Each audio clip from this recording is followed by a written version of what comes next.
School രംഗത്ത് ഇങ്ങനെ വലിയ മാറ്റങ്ങൾ വന്നിട്ടുണ്ട്. പ്രത്യേകിച്ച് യുണൈറ്റഡ് സ്റ്റേറ്റ്സിൽ, യൂറോപ്യൻ രാജ്യങ്ങളിലൊക്കെ ഹോം സ്കൂളിന് വലിയ പ്രാധാന്യമുണ്ട്. ഹോം സ്കൂളിൻ്റെ പ്രത്യേകത സെൽഫ് ഡിറക്റ്റഡ് ലേണിംഗ് ആണ്. ഇപ്പോൾ സെൽഫ് ഡിറക്റ്റഡ് ലേണിംഗ് ആണ്, സെൽഫ് കൺട്രോൾഡ് ആണ്.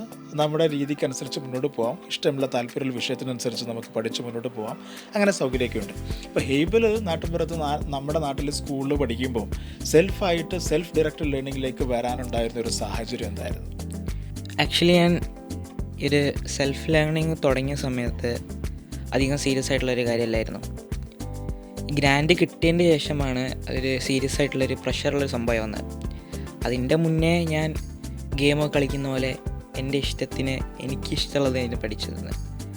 നമുക്ക് ഒരു രാവിലെ എണീക്കുമ്പോൾ നമുക്ക് പഠിക്കാൻ എന്തെങ്കിലും തോന്നും, അതെടുത്ത് പഠിക്കുക, മനസ്സിലായില്ലേ? പക്ഷെങ്കിൽ ഗ്രാൻഡ് കിട്ടിയതിൻ്റെ ശേഷമാണ് ഈ ഹോം സ്കൂളിംഗ് ഒക്കെ സീരിയസ് ആയിട്ട് കൺസിഡർ ചെയ്യാൻ തുടങ്ങിയത്. കാരണം എല്ലാവരും ഒരു കാര്യം എക്സ്പെക്റ്റ് ചെയ്യുന്നുണ്ട്, അപ്പോൾ അതുപോലെ തന്നെ ചെയ്യാനാണ് ഞാൻ ഇപ്പോൾ ട്രൈ ചെയ്യുന്നത്. പക്ഷെങ്കിൽ തുടങ്ങുന്ന സമയത്ത് പ്രൊഫഷണലി ഹോം സ്കൂളിംഗ് എടുക്കണമെന്നോ അല്ലെങ്കിൽ ആക്കഡമിക് റൗട്ട് ചേഞ്ച് ചെയ്യണമെന്ന് വിചാരിച്ചിട്ടില്ല. ഞാൻ വിചാരിച്ചു എന്തായാലും വീട്ടിലിരിക്കുകയല്ലേ, എന്തെങ്കിലുമൊക്കെ ചെയ്യാൻ വിചാരിച്ച് തുടങ്ങിയതാണ്. പക്ഷെങ്കിൽ ഡെവലപ്പായി ഇവിടെ എത്തിയതാണ്. പക്ഷെങ്കിൽ ഓരോ സ്റ്റുഡൻസിനും ഓരോ ഇഷ്ടമായിരിക്കും ഉണ്ടാവുക. ഞാൻ ട്രഡീഷണൽ സ്കൂളിംഗ് കുറേ കാലം പഠിച്ചു. അത് മാറ്റിയതിൻ്റെ ശേഷം ഹോം സ്കൂളിംഗ് ആയി.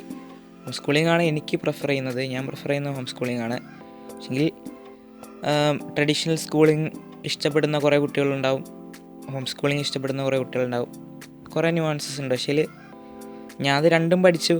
എനിക്കിഷ്ടപ്പെട്ടത് ഹോം സ്കൂളിംഗ് ആണ്. കാരണം സർട്ടൻ ഫ്രീഡംസ് ഒക്കെ ഉണ്ട് നമുക്ക് ഇങ്ങനെ ചെയ്യുന്നതിന്.